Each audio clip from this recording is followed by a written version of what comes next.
నమస్తే welcome to Karnataka సంగ్రామం.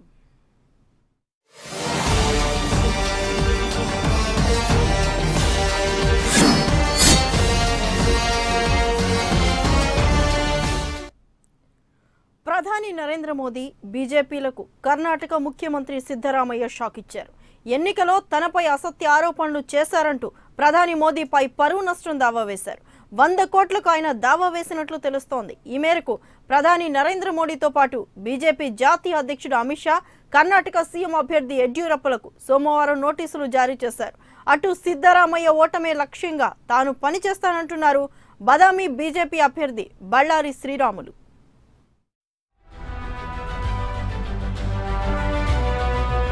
కర్ణాటక ఎన్నికల ప్రచారం ఉధృతంగా సాగుతోంది. ప్రధాన పార్టీలన్నీ ప్రచారంలో తలమునకలైన వేళ మోదీ టార్గెట్గా ముఖ్యమంత్రి సిద్ధరామయ్య న్యాయ పోరాటానికి సిద్ధమవడం సంచలనం రేపుతుంది.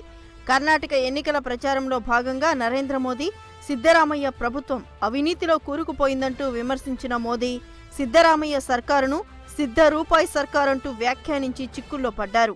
कुछ लोगों का ये मत है कि कर्नाटक में सिद्धरामैया की सरकार चल रही है, लेकिन हकीकत तो ये है कि यहां सीधा रुपये की सरकार चलती है। ये जो सीधा रुपया है, हर चीज में सीधा रुपया होता है तभी काम होता है। आप मुझे बताइए, क्या ये सीधा रुपया वाले कल्चर चाहिए क्या आपको?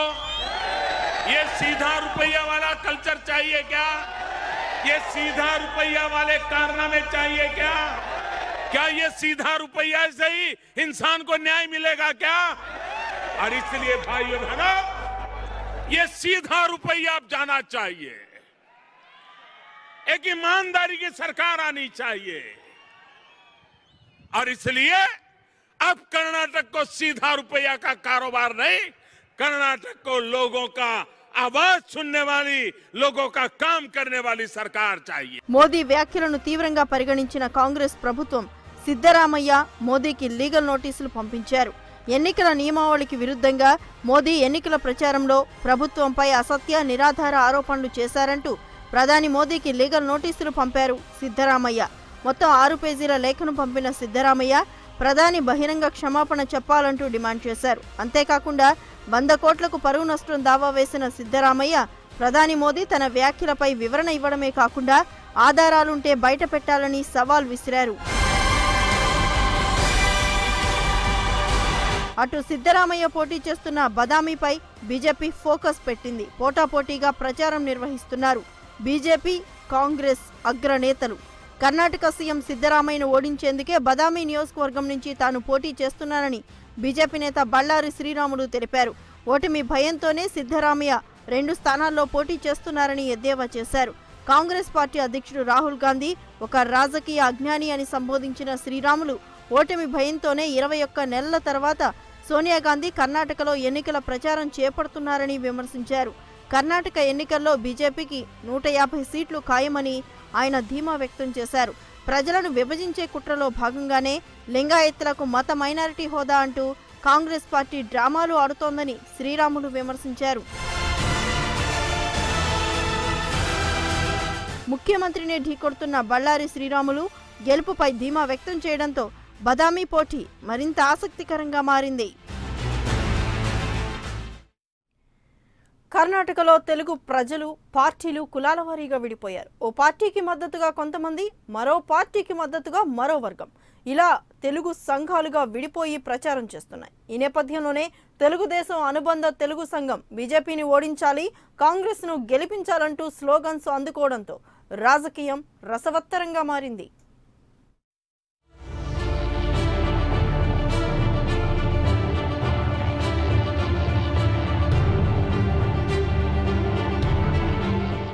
కర్ణాటక రాజకీయాలపై తెలుగు ఓటర్ల ప్రభావం ఎంత? ఆంధ్రప్రదేశ్లో రాజకీయ పరిణామాలు బీజేపీ గెలుపుపై ప్రభావం చూపుతాయా? ఇప్పుడు ఇదే కర్ణాటక ఎన్నికల సందర్భంగా జరుగుతోన్న ఆసక్తికర చర్చ. కర్ణాటకలో తెలుగువారు ఇప్పటికే పార్టీలు కులాల వారీగా విడిపోయారు. జనాభా లెక్కల ప్రకారం కర్ణాటకలో సుమారు 1 కోటి మంది తెలుగువారుంటారు. అయితే అందులో ఓటర్లుగా ఉన్న తెలుగువారు 57 లక్షల మంది. 47 నియోజకవర్గాల్లో తెలుగువారు గెలుపోటములను శాసించే స్థాయిలో ఉన్నారని విశ్లేషకులు అభిప్రాయపడుతున్నారు. ఈ నేపథ్యంలో ఆంధ్రప్రదేశ్లోని ప్రధాన పార్టీలు తెలుగు ఓటర్లే లక్ష్యంగా క్యాంపెయిన్ నడుపుతున్నారు. తెలుగుదేశం అనుబంధ సంఘంగా ఉన్న కర్ణాటకలో ఏపీ పోరాట హక్కుల సంఘం ఆధ్వర్యంలో ముక్తలిలో ఓ సమావేశం ఏర్పాటు చేసి బీజేపీకి వ్యతిరేకంగా ఓటెయ్యాలంటూ పిలుపునిచ్చారు. కాంగ్రెస్ ను గెలిపించండి, బీజేపీకి గుణపాఠం ఓపెన్ స్లోగన్స్ ఇచ్చారు. అడిగే స్పెషల్ స్టాటస్ ఒకటి, నేను బీజేపీ ఎగ్నెస్ట్ కాదు, కాంగ్రెస్ ఎగ్నెస్ట్ కాదు. నేను చెప్పేది ఏంటంటే బీజేపీలో మంచి లీడర్స్ ఉన్నారు, లైక్ అద్వానీ, లాల్ కృష్ణ అద్వానీ, లైక్ అటల్ బిహారీ వాజ్పేయి, వీళ్ళందరూ ఉన్నారు. కానీ బీజేపీ ఎప్పుడు వర్స్ట్ అయిందంటే 2014 తర్వాత వర్స్ట్ అయింది. ఎందుకంటే మీరు చూస్తున్నారు leaders like Modi and Shah, like ఎలా వెళ్తున్నారంటే they are going like Hitler brothers లాగా వెళ్తున్నారు. So they don't want anything. వాళ్ళకి అడ్డొచ్చిన వాళ్ళని తొక్కేస్తారు, అడ్డొచ్చిన స్టేట్స్ తొక్కేస్తారు. బెస్ట్ ఎగ్జాంపుల్ రీసెంట్గా తమిళనాడు చూశారు. Next they are trying to do ఏపీని చూస్తున్నారు అలా చేద్దామని. సో మై కన్సర్న్ ఏంటంటే మాకు స్పెషల్ స్టేటస్ ఇవ్వాలా, స్పెషల్ స్టేటస్ ఇచ్చి ఏపీని డెవలప్ చేసుకునేటట్టు మాకు సపోర్ట్ చేయాలి. అదే మా స్పెషల్ డిమాండ్. ఈ సమావేశాన్ని బహిష్కరించిన మరికొన్ని తెలుగు సంఘాలు, వైసీపీ పార్టీ, బీజేపీకి అనుబంధంగా ఉన్న తెలుగువారు కర్ణాటకలోని తెలుగువారి మధ్య చిచ్చు పెట్టేందుకు తెలుగుదేశం కుట్ర చేస్తుందని ఆగ్రహం వ్యక్తం చేస్తున్నారు. తమకు స్థానిక సమస్యలే ముఖ్యమంటున్న తెలుగువారు లోకల్ గా ఉన్న లీడర్ను బట్టి ఓటు వేస్తామంటున్నారు. అదే సమయంలో ఇక్కడ బీజేపీ, జేడీఎస్ తరపున తెలుగు అభ్యర్థులు నిలబడ్డారని, అలాంటప్పుడు తెలుగు అభ్యర్థులను ఎలా ఓడించాలని పిలుపిస్తారంటూ మండిపడుతున్నారు. కర్ణాటకలో నువ్వు తెలుగు వాళ్ళకి, కన్నడ వాళ్ళకి మధ్యలో గొడవలు పెట్టొద్దు. ఇక్కడ మేము చాలా బాగున్నాం. మీడియా వాళ్ళకు కూడా మేము చెప్పేది ఒకటే సార్, తెలుగు వాళ్ళ బీజేపీకి ఒకటే మద్దతు లేరు, కాంగ్రెస్ వాళ్ళకి మద్దతు లేరు. ఇక్కడ లోకల్లో వాళ్ళకి ఎవరైతే మద్దతు ఇచ్చారో 15 సంవత్సరాల నుంచి తెలుగు వాళ్ళకి ఎవరు మద్దతుగా ఉన్నారో వాళ్ళకి మేము మద్దతుగా ఉంటాం. మేము వీళ్ళను ఓడించండి, వాళ్ళని ఓడించండి, వీళ్ళకి ఓటేయండి, వాళ్ళకి ఓటేయండి అని మేము పర్టికులర్గా చెప్పడం లేదండి. తెలుగు వాళ్ళు, కర్ణాటక వాళ్ళు అన్నదమ్ములు మాత్రం బాగున్నారు. ఆ రిలేషన్ అలానే కొనసాగాలని చెప్పి మేము భావిస్తున్నాము. ఈరోజు ఏపీ ఎన్జిఓ అధ్యక్షుడు ఒక పార్టీకి మద్దతుగా ఆయన వచ్చి కుట్ర రాజకీయాలు ఇవన్నీ చేస్తున్నాడు. ఆయన చంద్రబాబు నాయుడు చేసే కుట్ర రాజకీయాలు అది ఏది ఉందో అది ఏపీలో చేసుకోమనండి. కాంగ్రెస్ విభజించింది, కాంగ్రెస్కి బీజేపీ అదేనని పర్టికులర్ సపోర్ట్ చేయడం లేదు సార్. ఇక్కడ మాకు కార్పొరేటర్ రమేష్ అన్న కానీ, ఉదయ్ కుమార్ గారు కానీ కార్పొరేటర్స్ బాగా సపోర్ట్ చేస్తున్నారు. వాళ్ళకు మా సపోర్ట్ ఉంటుంది, మా మద్దతు ఉంటుంది. మేము చెప్పేది తెలుగు వాళ్ళకు ఎవరు సపోర్ట్ చేస్తారో, మేము అర్ధరాత్రి పోయి మేము డోర్ కొట్టినా కానీ, కాలింగ్ బిల్ కొట్టినా కానీ ఉదయ్ కుమార్ గారు కావచ్చు, రమేష్ అన్న కావచ్చు, మాకు బాగా సపోర్ట్ చేస్తున్నారు. టీడీపీ వాళ్ళు వచ్చి క్యాంపెయిన్ చేస్తున్నారు అంటే ఇక్కడ మాకు ఇండివిజువల్గా మాకు ఇక్కడ ఎవరైతే లోకల్ మాకు అనుకూలంగా ఉన్నారో, మా బాధలు ఎవరైతే పట్టించుకుంటారో మేము వాళ్ళకి మాత్రం వేస్తాము. ఇక్కడ టీడీపీ వచ్చి పలానా పర్టికులర్ ఒక పార్టీకే సపోర్ట్ చేస్తుందంటే అంటే వాళ్ళు సపోర్ట్ చేసిన పార్టీ ఇక్కడ మాకు అనుకూలంగా లేకపోయినా మేము ఓట్లు ఎలా వేసుకుంటాం? మేము వాస్తవానికి కర్ణాటకలోని కమ్మ సామాజిక వర్గానికి చెందిన తెలుగువారు అధికంగా ఉండే ప్రాంతాల్లో కాంగ్రెస్ కు అనుకూలంగా, ఇతర ప్రాంతాల్లో బీజేపీ, జేడీఎస్ అభ్యర్థులకు అనుకూలంగా తెలుగువారు ఉన్నారనే ప్రచారం సాగుతున్నా కర్ణాటకలో మెజారిటీ తెలుగువారు స్థానిక అంశాలకే ప్రాధాన్యత ఇస్తారనే తెలుస్తోంది. పద్మనాభనగర్, కేఆర్ పురం, ముక్తలి, బనేశంకరి ప్రాంతాల్లోని తెలుగువారిలో కమ్మ సామాజిక వర్గానికి చెందిన వారు తెలుగుదేశం సానుభూతి పరులు ఎక్కువగా ఉండటం వల్ల ఈ ప్రాంతంలో బీజేపీకి కొంత వ్యతిరేకత వచ్చే అవకాశం ఉంది. మొత్తం మీద కర్ణాటక రాజకీయాలను శాసించే స్థాయిలో అంటే 47 నియోజకవర్గాల్లో బలంగా ఉన్న తెలుగు ప్రజలు ఎవరిని ఓడిస్తారు, ఎవరిని గెలిపిస్తారనేది ఆసక్తి రేపుతోంది. కోలార్ ర్యాలీలో ముందు సైకిల్ తొక్కి ఆ తర్వాత ఎడ్ల బండికి రాహుల్ వినూత్నంగా నిరసనలు తెలియజేశారు. ఎడ్ల బండి పయనించే మోదీ సర్కారును చెడుగుడాడారు రాహుల్. పేదల రక్తాన్ని కూడా పీల్చేస్తున్న మోదీ, 4 ఏళ్లలో 10 లక్షల కోట్లను ట్యాక్సుల రూపంలో తీసుకున్న మోదీ రైతులకు, రైతు కూలీలకు, నిరుపేదల కోసం ఏం చేశారని ప్రశ్నించారు. రైతులకు రుణమాఫీ చేసిందా అంటూ ప్రశ్నించారు. కర్ణాటక ప్రభుత్వం మళ్లీ అధికారంలోకి వస్తే 1 కోటి ఉద్యోగాలు ఇస్తామన్న రాహుల్ బీజేపీ అసత్య హామీలను నమ్మొద్దని పిలుపునిచ్చారు.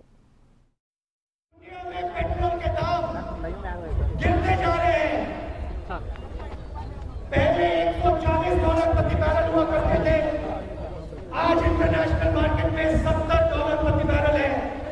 हिंदुस्तान की सरकार के पास लाखों करोड़ रुपए आया है। आप देश को भी नहीं बताते कि ये पैसा कहाँ जा रहा है। आप ये भी नहीं बताते देश को कि आप पेट्रोल और डीजल को जीएसटी में नहीं डालना चाहते हो, कि आप उनसे पैसा छीनना चाहते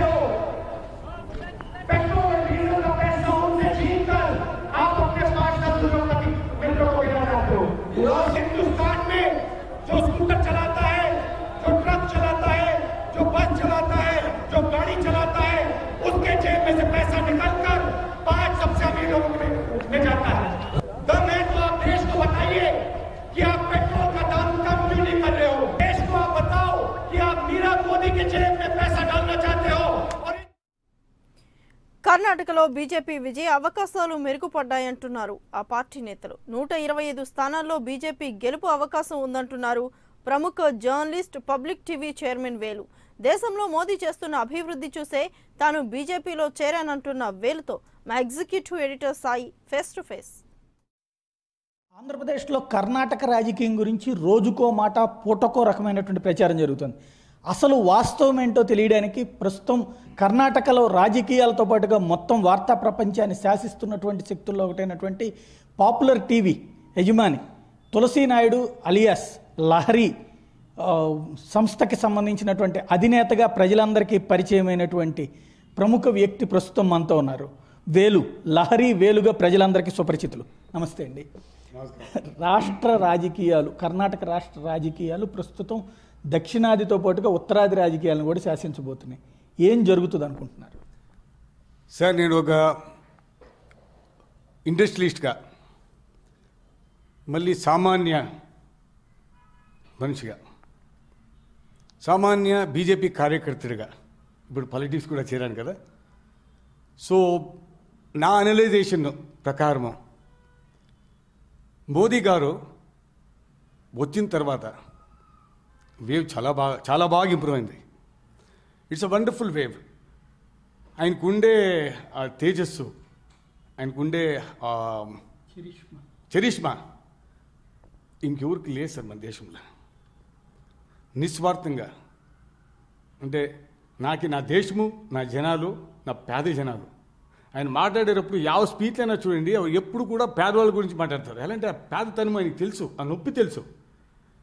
వేరే నాయకుల మాదిరి బంగారు తట్లే తిని సిల్వర్ గ్లాసులే, వెండి గ్లాసులు నీళ్ళు తాగి రాలే ఆయన. ఆగర్భ శ్రీమంతుడిగా రాలే పెద్ద ఆయన, గర్భ శ్రీమంతుడిగా వచ్చాడు ఆయన. సో ఆయన నేనేంటికి అంత సంతోషపడి చెప్తానంటే ఆయన గురించి, నేను కూడా ఆయన ఐడియాలజీ చూసి నేను కూడా బాగా బీజేపీకి వెళ్ళాను. నేను పొలిటిక్స్ నేను వెళ్తాను అనుకోలేదు, బట్ ఎంత అద్భుతమైన నాయకుడు పెద్ద ఆయన. సో ఇప్పుడు నేను వెళ్తే నేను కూడా పేదవాళ్ళకి ఏమైనా చేయొచ్చుమో అనే ఒకే దీనికి వెళ్ళాను నేను. ప్రస్తుతం మన కర్ణాటకలే సార్ నాకు తెలిసినట్ల. అఫ్కోర్స్ ఇప్పుడు ఆంధ్ర ఆ మిస్అండర్స్టాండింగ్ ఏమైందో దాని గురించి చాలా జనాలు ఏం చేస్తున్నారు చెప్తున్నారు. తెలుగు వాళ్ళు ఓట్లు అట్లయిపోతుంది, ఇట్లయిపోతుంది, ఓట్లు వేయరు, ఈ మిస్అండర్స్టాండింగ్స్ ఉన్నాయి. ఇది గాసిప్ అంటారో, నిజాయితీ అంటారో, ఇంకోటి అంటారో, ప్రచారం మాత్రం ఉంది. బట్ నేను బిగినింగ్ ఇంకా చెప్పాను, కర్ణాటక రాజకీయం వేరే. ఇక్కడ మన తెలుగు వాళ్ళు బీజేపీ, కాంగ్రెస్, జనతాదళ్, ఇక్కడ మనకేం కావాలా దాన్ని చూస్తారు ఎవరితో. అక్కడ అయింది బాధ అయిండొచ్చు అక్కడ ఉండే తెలుగు వాళ్ళకి, నేను లేని చెప్తా లేదు. ఇక్కడుండే తెలుగు వాళ్ళకి ಯಾವುದೇ తేడా రాలేదు సార్. దానికి ఇక్కడేమి ఎఫెక్ట్ అయ్యలే, ప్రమాణంగా అయ్యలే. కారణం ఇంతే, ఇక్కడ ఈ పెద్దయిన ఇప్పుడు చేంజ్ కావాలి కర్ణాటకలే. దే నీడ్ ఏ చేంజ్ అంటే ఓన్లీ ఆల్టర్నేటివ్ ఇస్ బీజేపీ. సెంట్రల్లో బీజేపీ ఉన్నప్పుడు ఇక్కడ కాంగ్రెస్ ఉంటే డెవలప్మెంట్ కాదు. ఇప్పుడు ప్రజలు ఏం డిసైడ్ చేసుకున్నారంటే సెంట్రల్లో బీజేపీ ఉన్నప్పుడు ఉంటే ఇక్కడ కూడా కర్ణాటకలో కూడా మనకి బీజేపీ కావాలని డిసైడ్ చేసుకున్నారు. సిద్ధరామయ్య, యడ్యూరప్ప ఈ ఇద్దరిలో చూసినప్పుడు ఎవరు బెటర్ అనిపించింది పబ్లిక్? సార్ ఇప్పుడు ప్రజెంట్ సినారియో మోదీ గారు వేవ్ ఎట్లుంది అంటే బీజేపీకి అల్టిమేట్ హీరో ఆఫ్ ద. ఫైనల్గా ఒకటి చెప్పండి, ఈవేళ ఉన్న సిచ్యుయేషన్లో పబ్లిక్ని టోటల్గా మార్చగలగటం అనేటువంటి, అంటే సిద్ధరామయ్య కాకుండా యడ్యూరప్ప బెటరు అనేది మోడీని చూసుకుని చేయగలుగుతారా, లేకపోతే కనుక నిజంగా పరిపాలనకు సంబంధించి బీజేపీ టైంలో ఏదైనా జరిగిందని నమ్మి ఓటు అడుగుతారా? సార్ జనాలకి చేంజ్ కావాలి. Common man need a change. That can be done by only Modi గారు. ఆ నిజం తెలిసిపోయింది ఇప్పుడు. మన కర్ణాటక రాష్ట్రం బాగుండాలంటే ఇక్కడ ఓటు ఇక్కడ బీజేపీ రావాలి. అక్కడ బీజేపీ ఉండి ఇక్కడ కాంగ్రెస్ ఉండి మళ్ళీ అయినంటే స్టేట్ డెవలప్ అవ్వదు. జనాలకు బాగా తెలివి ఉంది. జనాలు డిసైడ్ చేసుకున్నారు ఈ తూరి ఇక్కడ బీజేపీ ఉండాలి, అక్కడ బీజేపీ ఉండాలి. అప్పుడే మనము మన రాష్ట్రం పైనకి వస్తుంది డిసైడ్ చేసుకున్నాం. కానీ అన్ని సర్వేల్లో కూడా బీజేపీ సెకండ్ వస్తుంది, మెయిన్ కాంగ్రెస్ వస్తుంది. ఎయిదర్ సింగిల్ లార్జెస్ట్ ఆర్ టోటల్గా కాంగ్రెస్ ఫామ్ చేస్తుంది. ఇక గత్యంతరం లేకపోతే జేడీఎస్ బీజేపీ సంకీర్ణం అనేటువంటిది సర్వేస్ అన్ని ప్రొజెక్ట్ చేస్తున్నాయి. సార్ లాస్ట్ వీక్ వరకు 95-100 అని అన్ని బీజేపీ గురించి చెప్తా ఉంటారు. 90-95 కాంగ్రెస్, 95-100 జనతాదళ్ 40-45 అని చెప్తున్నారు. బట్ ఇప్పుడు మోదీ గారు వచ్చిన తర్వాత ట్రెండ్ చేంజ్ అయింది, సినారియో చేంజ్ అయింది. 100% BJP will form the government. ఎప్పుడు మీకు మళ్ళీ సమ్మిశ్ర సర్కారాలు అంటే జేడిఎస్ కాంగ్రెస్ లేకపోతే బీజేపీ జేడిఎస్ ఈ మాదిరి ఏదైనా అయినంటే విస్టాండ్ అయ్యలేదు సార్. జనాలు డిసైడ్ అయ్యారు ఏదైనా వేస్తే ఒక పార్టీకి వేసి గెలిపెట్టాలనేసి. దట్ అండర్గ్రౌండ్ చాలా బాగా వర్క్ అవుతా ఉంది. But end of the day మీకు తెలుసు సార్, టర్మ్ ఇంప్రెషన్ ఆ పార్టీకి పోయి 12th పడుతుందో ఆ పార్టీని గెలిచేది అది ఒకే party BJP. Thank you very much. ఇది పరిస్థితి. మొత్తం మీద అయితే ఇక్కడ ఆంధ్రప్రదేశ్కి సంబంధించినటువంటి పరిణామాలు ఎలాంటి ఇంపాక్ట్ చూపెట్టట్లేదని చెప్పి స్పష్టంగా చెప్తున్నారు. మరొక వైపున రాష్ట్ర రాజకీయాల్లో భారతీయ జనతా పార్టీ అధికారంలోకి రావడం కూడా ఖాయం అన్నటువంటిది వేలుగారి మాటల్లో వినబడుతున్నటువంటి పచ్చిదైనటువంటి నిజం. కర్ణాటకలో 132 స్థానాలు గెలుస్తామన్నది కాంగ్రెస్ ధీమా. సంక్షేమం, సత్పరిపాలన, ప్రజాదరణ సిద్ధరామయ్యని మరోసారి ముఖ్యమంత్రిగా చేస్తాయని ఆ పార్టీ గట్టిగా నమ్ముతోంది. బెంగళూరులో సైతం బీజేపీ దెబ్బతినడం ఖాయమన్నది కాంగ్రెస్ అంచనా. గాలి గ్రూప్కి టికెట్ ఇచ్చిన బీజేపీ విద్యావంతుల ఓట్లు నష్టపోయిందని చెప్తున్నారు కాంగ్రెస్ ఇన్ఛార్జ్ మధు యాష్కి. కర్ణాటక వ్యవహారాల ఇన్ఛార్జ్ మధు యాష్కితో మా executive editor Sai face to face. కర్ణాటకలో కాంగ్రెస్ పార్టీ తన అధికారాన్ని నిలబెట్టుకోవడం అవసరం. అదే సమయంలో భారతీయ జనతా పార్టీకి కూడా దక్షిణాదిలో పాదుకోవాలంటే కర్ణాటకే అవసరం. ఈ నేపథ్యంలో కర్ణాటకలో పూర్తి స్థాయిలో తన శక్తి సామర్థ్యాలను ప్రదర్శించడానికి ప్రయత్నిస్తున్నటువంటి కాంగ్రెస్ పార్టీని నడిపిస్తున్న తెలంగాణ నేత మధు యాష్కి ప్రస్తుతం మనతో ఉన్నారు. ఆయనే కర్ణాటక వ్యవహారాల కాంగ్రెస్ పార్టీ ఇన్ఛార్జిగా కూడా ఉన్నారు. కాంగ్రెస్ పార్టీ ఎలాంటి ఎత్తులతో ముందుకెళ్తోంది, భవిష్యత్తు ఎట్లా ఉండబోతుందో ఆయన మాటల్లోనే విందాం. కాంగ్రెస్ పార్టీకి ఎన్ని సీట్లు వస్తాయి? గత సంవత్సరం నుంచి ఇక్కడ పనిచేయడం జరుగుతూ ఉంది. కాంగ్రెస్ పార్టీ కర్ణాటకలో కింది అంటే గ్రామ స్థాయి నుంచి బలీయంగా ఉంది. ఇక్కడ మీరు 77 తీసుకున్నా కూడా దేశం మొత్తం కాంగ్రెస్ ఓడిపోయినప్పుడు ఇందిరాగాంధీ ఇక్కడ గెలవడం, సోనియా గాంధీ గారు ఇక్కడ గెలవడం 98లో. కానీ తర్వాత క్రమంలో ఈ 5 సంవత్సరాల సిద్ధరామయ్య గారి పరిపాలన తీసుకున్నా మేము 1 సంవత్సరం నుంచి బూత్ లెవెల్ నుంచి కమిటీస్ ఏర్పాటు చేసినాం. గత ఎప్పుడు కూడా కాంగ్రెస్ ఈ విధంగా చేయలేదు.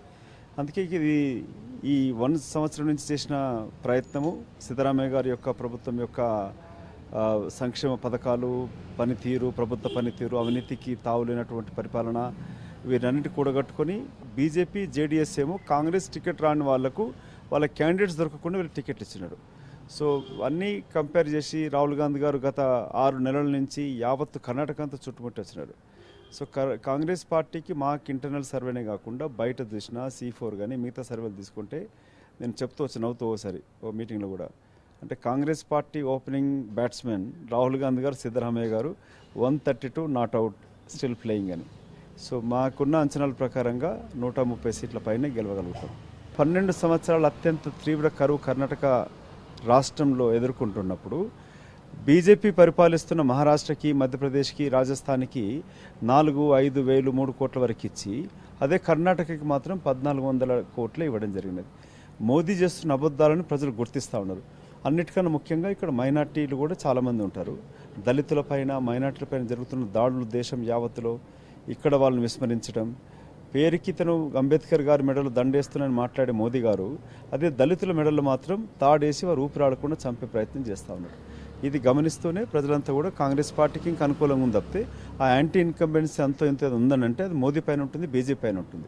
రిలీజియస్ కాన్సెప్ట్ని ఫస్ట్ టైం సెక్యులర్ కాన్సెప్ట్ నుంచి వీఆర్ ఆల్సో హిందుత్వ అనేటువంటి స్టైల్లో కాంగ్రెస్ పార్టీ రావడానికి కారణం మోడీ హిందుత్వ ఏజెండా గురించిన భయమా, లేదా పోలరైజేషన్ ఆఫ్ హిందూస్కి సంబంధించినటువంటి ఓటు దెబ్బతింటుందన్న భయమా? సాయి గారు, ఇక్కడ ఒకటే గమనించాలి, మనం కాలేజ్ దశలో ఉన్నప్పుడు కూడా ఇదేదో హిందుత్వం అన్న దేశభక్తి అంటే వాళ్ళ అపసొత్తులాగానో వాళ్ళ జన్మహక్కులాగా మాట్లాడుతూ ఉంటారు బీజేపీ వాళ్ళు. దేశభక్తి నిరూపించుకోవడానికి ప్రతి దేశ పౌరుడికి అవసరమా? ఇదేమన్నా బీజేపీ వీళ్ళతో సర్టిఫికేట్ కావాల్సిన అవసరం ఉందా? బీజేపీ వాళ్ళు హిందుత్వం గురించి మాట్లాడడం, లేక హిందుత్వం అనేది వాళ్ళు ఏదో అబ్బసొత్తులాగా చెప్పడం, ప్రశ్నించే గతంలో కాంగ్రెస్ పార్టీ ఆ మాట చెప్పేది కాదు కదా, మేము హిందువులము లేకపోతే నేను శివుడు భక్తుడిని లాంటి రాహుల్ గాంధీ గతంలో ఏ సభల్లోనూ చెప్పలే. ఫస్ట్ టైం కర్ణాటకకు వచ్చాక ఈ పాయింట్ చెప్పుకుంటున్నారు అంటే ఆటోమేటిక్గా కాంగ్రెస్ పార్టీ కూడా రిలీజియస్ పాలిటిక్స్లో ఉన్న పోలరైజేషన్ ఆఫ్ ఓట్ని డివైడ్ చేయాలన్న కాన్సెప్ట్ లేదు. సాయి గారు, ఒకటి మనం గమనించాల్సింది, రాహుల్ గాంధీ గారు ఇది ట్రూత్ఫుల్, అబద్ధం చెప్పడు, ప్రిటెండ్ చేయడు. మతం అనేది వ్యక్తిగత స్వేచ్ఛ. గతంలో చెప్పలేదు అని అంటే అతను కేదార్నాథ్కి వెళ్ళడం 3 సంవత్సరాల క్రితమే ట్రెక్కింగ్ చేసి పోయి వచ్చినాడు.